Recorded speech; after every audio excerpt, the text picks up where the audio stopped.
So we're in your culinary book now, and we're in the last chapter, which is chapter 13, and we got to the point of pies and pastries. There are many kinds of pies and many uses for pie pastry. So pie pastry is the dough that's used to make pie crust, and pastry dough can be used for making savory dishes like quiches, pot pies, and appetizers, and also for sweet desserts such as dumplings, tarts, and turnovers. But the most traditional use of pie pastry is the dessert pies, and there's a variety of them. So there are fruit pies that can be filled with nearly any type of fruit that you like, and they're usually made with both a top crust and a bottom crust. And then we have cream pies, and they're single crust pies, and they are usually filled with a cornstarch thickened pudding mixture. Sometimes custard also can be used on a single crust pie. So those are cream pies, and I'm sure you've seen those. And we have chiffon pies, and they're filled with a mixture containing gelatin and beaten egg whites, and which makes a very sweet and light and airy single crust. So pies can be prepared quickly with very few ingredients, and they're very rewarding. All different kinds of pies. So let's see. Steps for making a pie crust. So making a pie crust, a lot of times you can just buy a pie crust from the store, which I have done, but there are techniques in making a pie crust and making a delicious pie crust, and easy and lower cost. So first of all, we have pan preparation. So a successful pie begins by selecting the best pie pan. So you can use a glass pie pan, or you can use a dull metal pie pan. A bright, shiny pie pan will make the bottom of the crust soggy because it reflects heat. So with a pie, which is different than what we've been talking about before, with other things, we don't want to have a soggy crust, so make sure you have either a glass or a dull metal pan. And do not grease a pie pan, because the dough is going to have enough grease in it to prevent it from sticking. So, and of course, know whether a pie plate is a deep dish plate or a regular pie pan would allow you the correct size. So you have to look at what size would be good for this type of pie crust. Usually it's 9-inch, we know that. So key ingredients.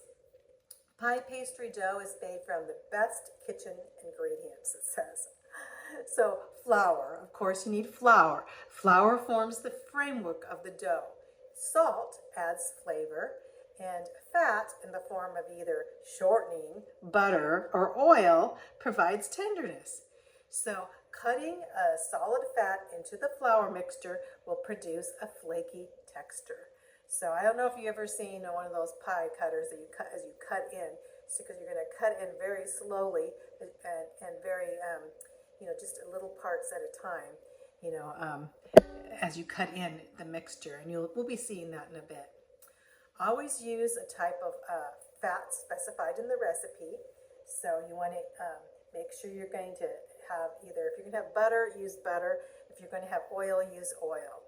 You can't substitute those and turn those around. Pie crusts made with oil will produce very tender but not flaky pastry. And they must be hand pressed into the pie plate instead of rolled out.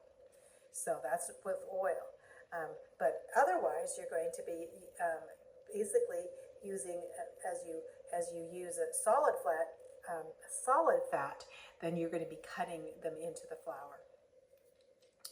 So the final important ingredient is the liquid, and it's used to hold the mixture together and make it into dough. Water and milk are the most common liquids used in pie crusts. So let's talk about making the dough. To begin preparing the dough, you cut the fat into the flour and salt. You mix the flour and salt together first, And then you cut the fat into the flour using a pastry blender. You can always use a fork or 2 knives too until the mixture resembles coarse crumbs. So you have coarse crumbs with putting the fat into the flour. And you never should overmix since dough will become very tough if you mix it too much. Using very cold water or milk, add liquid to the fat and flour mixture, 1 tablespoon at a time. So 1 tablespoon at a time, and you'll be cutting it in 1 tablespoon at a time in little increments. Stir in just enough liquid until the dough that leaves the sides of the bowl is formed. So as soon as the flour is starting to turn into dough and the dough starts forming, then you'll know. If too much liquid is added, the pie crust will be tough. If too little liquid is added, the pie crust will be crumbly. So you have to have just the right amount of liquid. So once the dough has formed, very gently patted into a ball, then you can cover that ball of dough and put it in the refrigerator for about 30 minutes. And this will improve the consistency of the dough and allow moisture to distribute evenly, and so it'll be easier to roll it out. So now let's talk about rolling out this dough. So there's some steps here, and you just watch the pictures and look at the pictures on here. You'll see what I'm talking about. I'm going to describe it, but you can see, and you can get out your rolling pin. And of course, you're going to have, you're going to be able to have a lab that shows you how to do this too.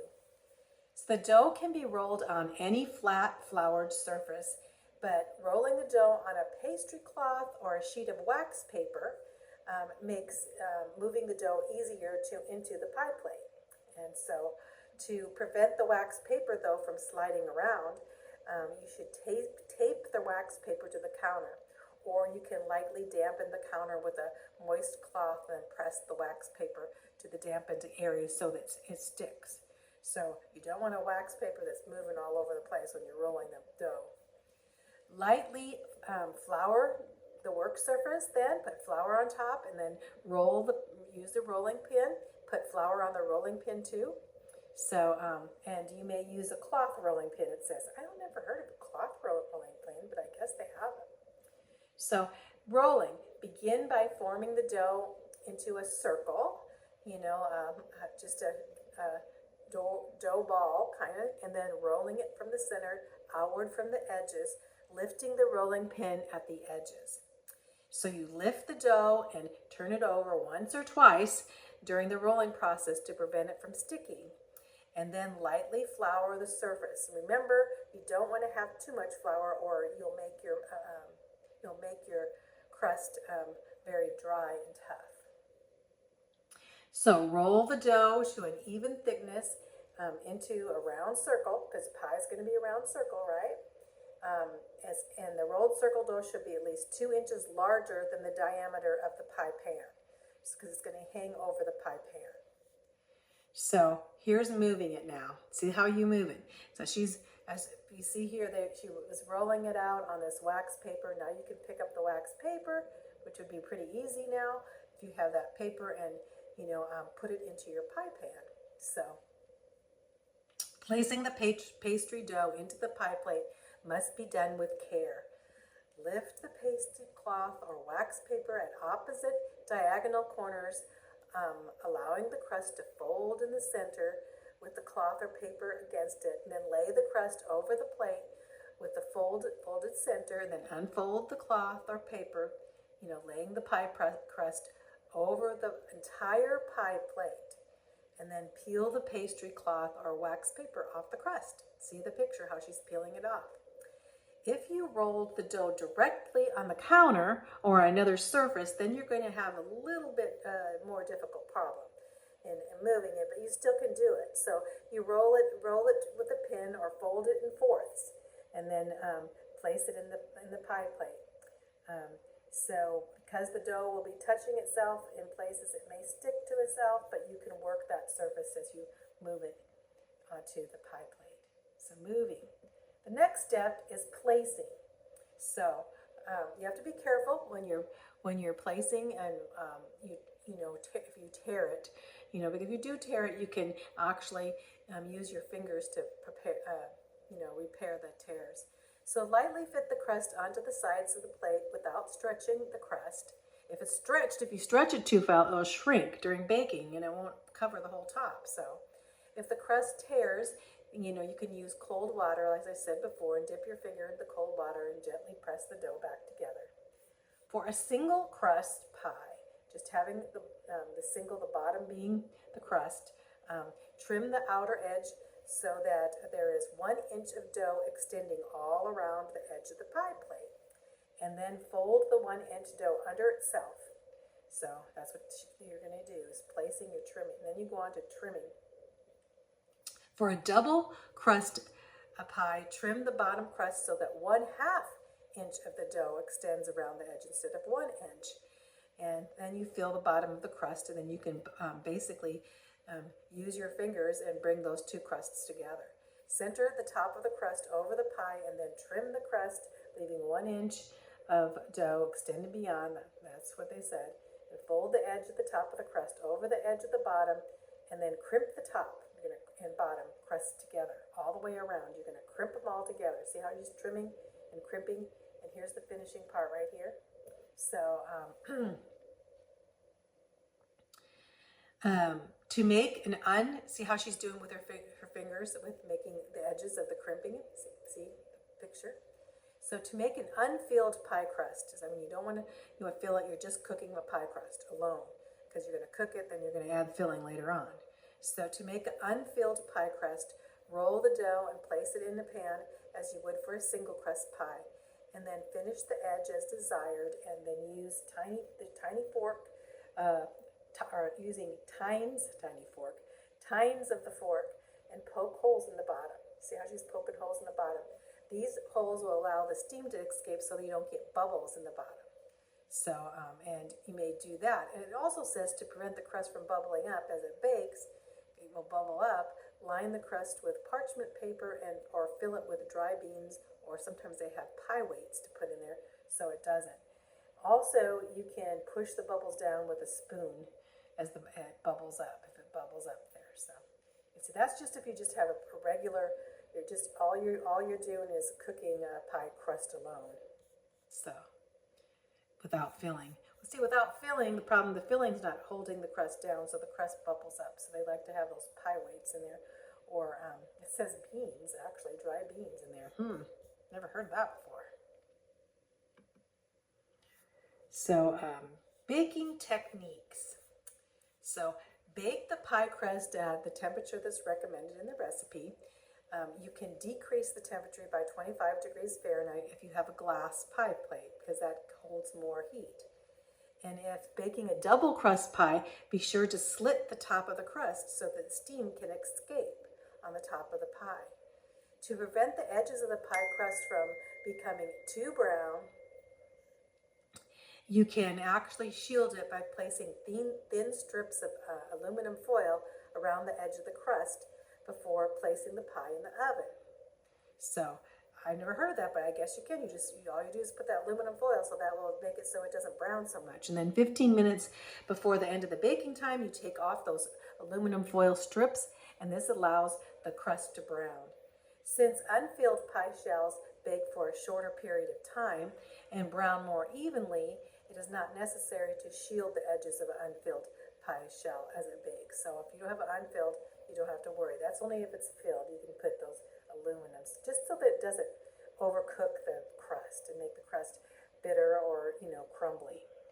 The crust of cream pies. Here's a picture of a cream pie right there. So the crust of cream pies and chiffon pies is baked unfilled, and the filling is added after the crust has cooled. Of course, you want to cool it because look at you're putting in colder things, in the midst of this. So it almost looks like a whipped cream, but that's meringue. So you want to have a cool pie. You don't want to have a hot pie crust when you're putting these things in for chiffon. Pies with custard, pecan, and some fruit fillings are made into one crust pies too, and you do the same. The filling is placed in the dough-lined pan and then baked. Fruit fillings are usually made into the two crust pie. So usually fruit is cooked in the pie. As you cook the crust, you cook the fruit. So here's this one. This one here is you're adding fruit there. You're going to have a pie crust that's already cooked, and then you add it to it, then you don't have to cook it, you know, so.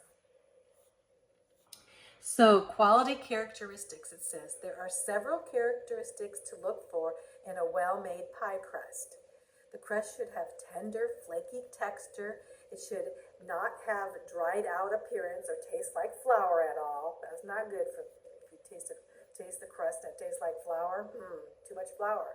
So the pie crust should be an even golden brown color. If the crust becomes too dark, it will have a very bitter, burned flavor. You don't want that. And both the filling and the crust should hold their shape when the pie is cut, so it doesn't, the piece doesn't just fall apart. You know, it should hold its shape. So serving and storing pies. Pies are the most commonly made are 9-inch in diameter. Some sizes are smaller or are 8-inch, 9 or 8-inch. But if it's 9-inch, they're cut into 8 slices. So you eat 8 slices. As you cut it across, you have cut fourths, and you cut it into 8 slices. If the pie is very rich, it may be cut into smaller pieces, right? So cream, chiffon, and custard pies are highly perishable and should be kept in the refrigerator. When you have a cream pie, you need to stick it in the refrigerator. And most fruit pies can safely be left at room temperature for a short period of time, usually up to 2 days. Some pies can stay out for up to 2 days, you know, so. Because pie crust can become soggy or stale fairly quickly, it's best time to prepare the pies so they'll be eaten when they're at the peak of freshness. So make sure you eat them. You know, just keep pies fresh, especially with fruit and such in it. So pre-made crusts. So you can buy pre-made crusts at the grocery store. Pie crust mixes require the addition of water before they can be rolled in shape. So if you have a pie crust mix, then you can add water and then you can go roll it out just like our directions before. But pie crust can also be placed in disposable foil pie pans and frozen for retail sale. So refrigerator pie crusts are another convenient form of crust that you can buy a pie crust. And it's pre-rolled and ready, and all you have to do is place the filling inside. Although not a pastry crust, most pie crusts, crumb crusts such as graham cracker crust, have you seen graham cracker crust, can be used to make cream or chiffon pies. You can have graham cracker crusts are very good. So crumb crusts are a typical place to ready fill. They're usually, you can buy them already and they're just ready to fill. So, and they are very convenient, these crusts where you put your, especially the graham cracker crusts. You know, very delicious too. So, tips and techniques. Let's go back first to, I missed one part in the pies here. So, that wasn't too bad going through that, making pies. Making meringue, for meringue on top of a pie. So meringue is made from beaten egg whites that are sweetened with sugar. And so meringue is a popular option for a single crust pie. So the best results with meringue is when humidity is low. When you have high humidity in the air, it's harder for the meringue to beat up.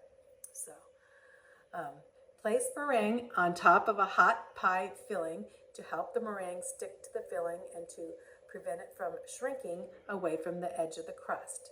You mound the meringue around the edges in the center of the pie, sealing it to the edge of the crust, and sealing the meringue to the edge of the crust helps prevent the meringue from shrinking away from the crust during baking. It helps prevent it from weeping, releasing excess moisture as it cools. So mound that meringue around the edges as you put together, making that meringue. And then repeatedly lift the spoon or spatula up and up and up, making these, looks like little waves on top with the meringue to create peaks, we call peaks. And then you can brown the meringue in the oven according to the recipe. So we had a picture of meringue here, I think. So let me see if we go back to the meringue one. Right there's a picture of, see all the peaks and how they made the meringue on that pie. So that's how you put together meringue.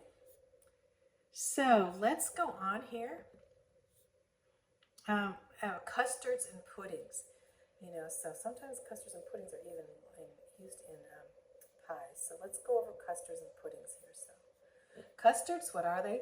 They are small desserts that are made primarily of milk and eggs. So the egg in the custards is what enables this dessert to thicken and set.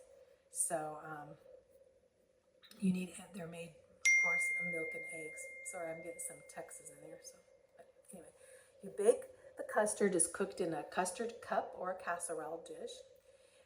In a process known as water bathing, they call it. The custard-filled dish is set in a pan of hot water and then baked in the oven. The baked custard will set and take the shape of the dish, and sometimes unmolded before serving it. So the French custard creme brulee, have you ever heard of that? Is very popular. I love creme brulee. I like to order it at restaurants. Creme brulee is a popular type of baked custard. And soft custard is cooked over hot water in the top of a pan of a double boiler and stirred throughout the cooking process. So they have soft custard too. This custard is creamy and is commonly used for sauce over fruit or cake. So custards. And then like custards, we have puddings. I'm sure you've had puddings before. Here's a picture here. Pudding is made from primarily milk and eggs. However, puddings also include starchy ingredients like cornstarch, rice, or tapioca.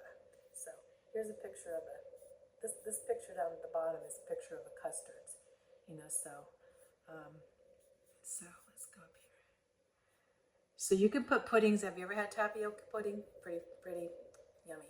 So pudding is a versatile dessert that has creamy texture and can be made in a variety of flavors. Pudding can be allowed to set in individual serving dishes, each one, or you can put it in a bowl, which will be served in pudding. So tempering eggs is one of the most critical cooking techniques for making puddings and custard. So what's that? What's tempering eggs? Well, tempering is gradually raising the temperature of the eggs to match the temperature of the mixture in which they will be added. So if eggs are not tempered before they're added to the hot mixture, they will coagulate or clump as they begin to cook. So if you have cold eggs and you're just going to put it in there, they need to be more related to the temperature. Otherwise, the eggs are shocked as you put in the cold egg into the hot mixture, it will cause them to clump. So coagulated eggs can ruin pudding or custard by giving it very lumpy textures and a very lumpy appearance. So you want to have puddings that are smooth. So tempering. It says tempering eggs, tips and techniques. Gradually add small amounts of hot mixture to beaten eggs. So you have the eggs, you beat them, the eggs, and then you gradually make sure that as the eggs are tempered to the same temperature, stir quickly and constantly after each addition, very, very small amounts, right? And continue adding the hot mixture until about half of it has been incorporated with the eggs. So keep going till about half of it is done. And once the eggs have reached the approximate temperature of the hot mixture, stir the egg mixture into the remaining hot mixture. So see how they temper it. So you continue to add that hot mixture, about half of it, then you're going to, the eggs have reached that temperature of the hot mixture, then you can stir them in. So you want to make sure you temper the eggs before you mix the whole together, or you're going to have big clumps. So the last two sections are going to be candy and cookies, I think, here. So let's see if we have time to go over the candy here. Just kind of looking ahead to see.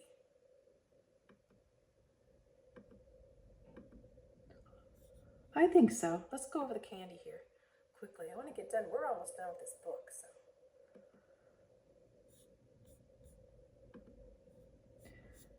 So candy. Candy, of course, it's Christmas time, so it'd be good to make candy, wouldn't it? You have caramels, I call them caramels. Chocolate truffles, fudge, peanut butter brittle, rock candy, taffy and toffee, there's two different kinds, are a few of the many candies that can be made at home. So you can make a lot of different candies. So, although candy may appear to be a work of art, making it is exact science and requires careful attention to making candy. You have to have the right recipe and ingredients. Candy is, is a little more difficult to make. So, successful candy making, successful candy making. So, equipment and pan preparation, use the correct size of pan for each step of the recipe. Changing the size of the pan in which the candy is cooked will change the cooking time, and place the cooked product in a pan that is wrong size. So make sure you have the right size pan is what I'm saying. So candy sets and in making recipe yields is important. Using a different size pan may also negatively affect the moisture content and the crystallization of the sugar. So basically use the right pan. If the recipe calls for greasing the cooking pan or utensils, doing so is very important.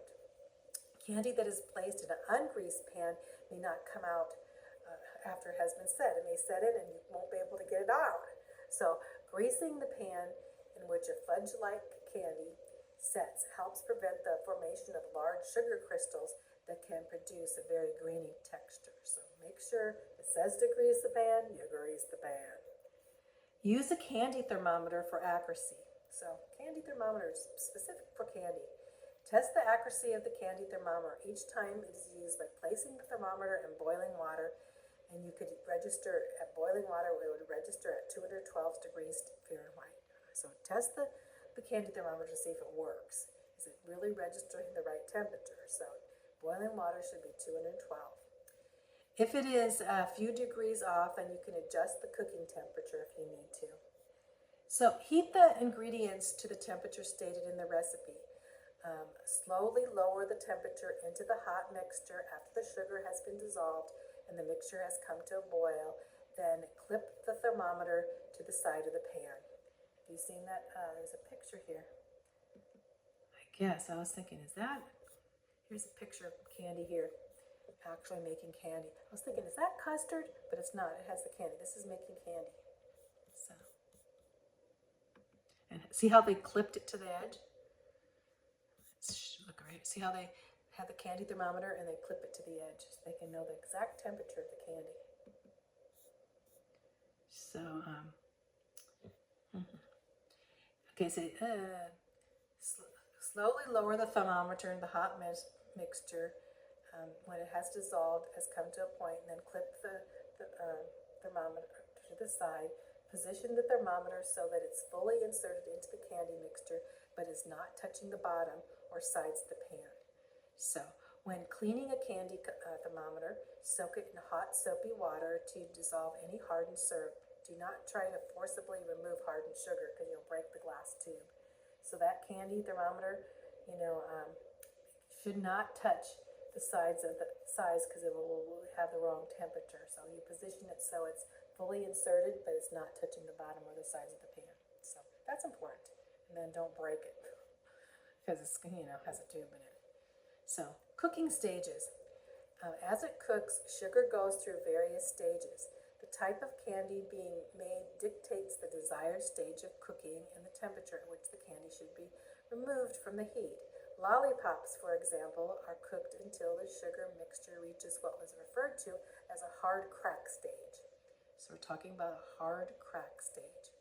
Fudge, on the other hand, is cooked to a soft ball stage. So soft ball stage, hard crack stage. So different characteristics can be observed during the candy making process, and they reveal the stage of cooking that the sugar has reached. So soft ball stage would be fudge, hard crack would be the lollipops. Cold water test can be used to check the stage of cooking.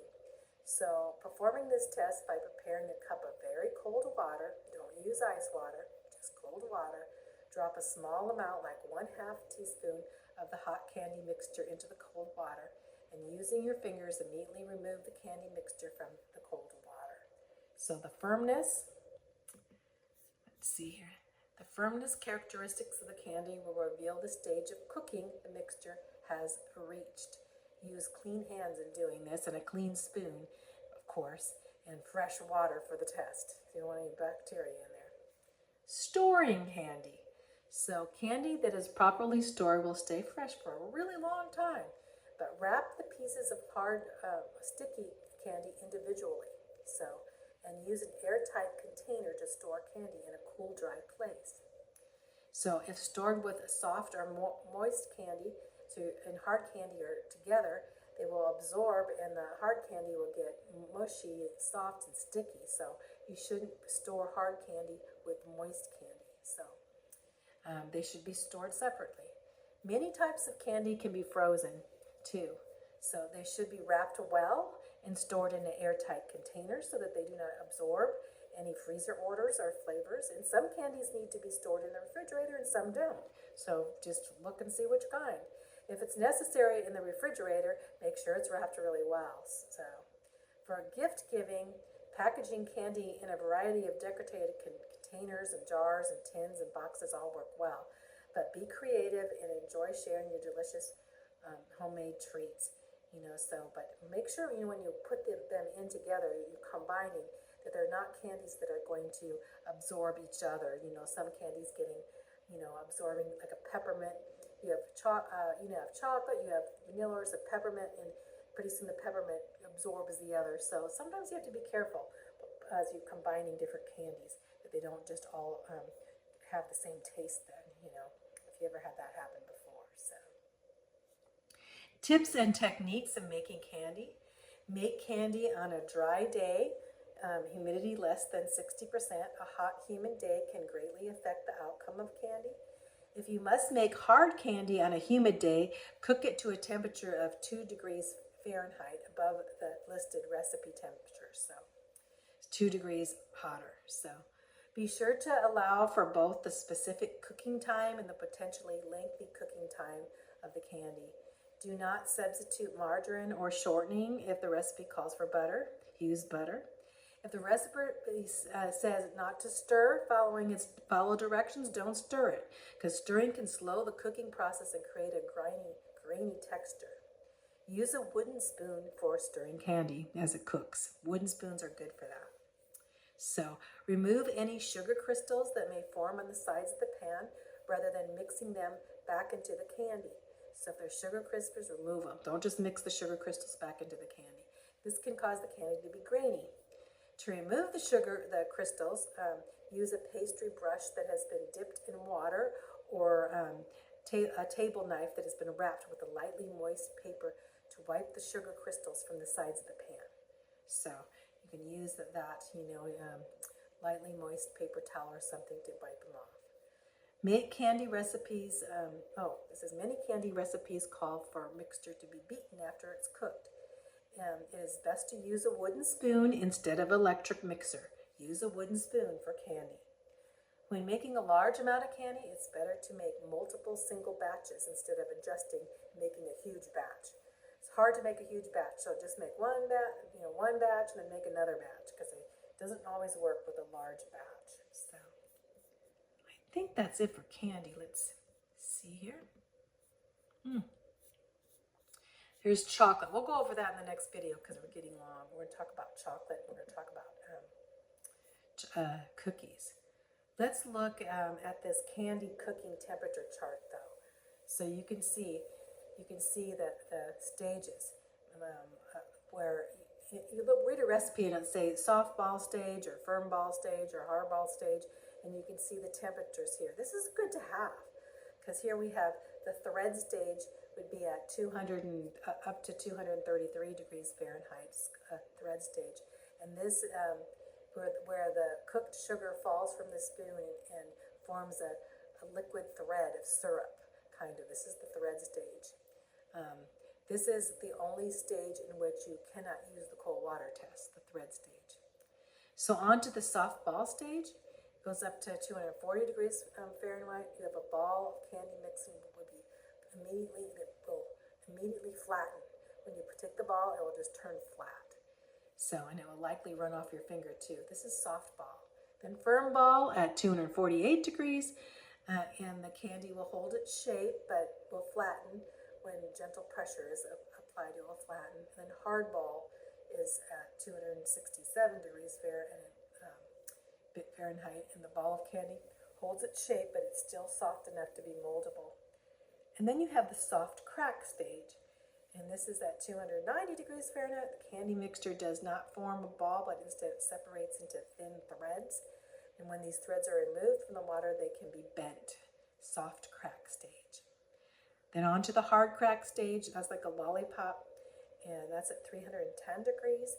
The candy mixture separates into thin threads, and these threads are very brittle and they snap when they're applied. So these are characteristics, and of course the cold water test. Remember the stage. Perform this test by preparing a cup of cold water and dropping a 1/2 teaspoon of the hot candy mixture into the cold water to see, and then use your fingers to remove the candy so you can see. This is when you do the cold water stage. These are the stages that you'll be looking for. So that's making candy. That's good to know. It's good to have this chart if you're making candy, that's for sure. So that's it for candy. We'll go into chocolate and on to cookies in the next video.